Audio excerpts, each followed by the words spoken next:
Obunachilarimizdan tushgan savollarga ko'ra, ya'ni SY toifaga qiziqish juda kuchliligi sababli SY toifasini qanday qo'lga kiritish haqida ko'pchilikda ma'lumot yetarli bo'lmaganligi uchun ko'p savollar kelib tushdi. Endi shu savollarga biz javob beramiz.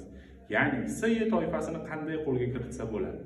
SY toifasini agar 10 yillik to'liq stajda ishlagan bo'lsangiz, ya'ni uzluksiz 10 yil ish stajiga ega bo'lsangiz, sizga SY toifasiga to'g'ridan-to'g'ri imtihon topshirish uchun GAI tomonidan sizga yo'llanma beriladi.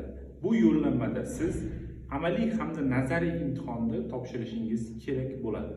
Lekin agar siz avtomaktablarda o'qib, ya'ni SY toifasiga o'qigan bo'lsangiz, bunda sizda imtihon faqat amaliy yo'nalishda topshirishingiz mumkin bo'ladi. Lekin 10 yillik staji bilan boradigan bo'lsangiz, bunda sizga ham nazariy ham amaliy imtihon topshirishingizga to'g'ri keladi. Sizlarni SY toifa bo'yicha ochilayotgan yangi o'quv guruhlarimizga taklif qilamiz.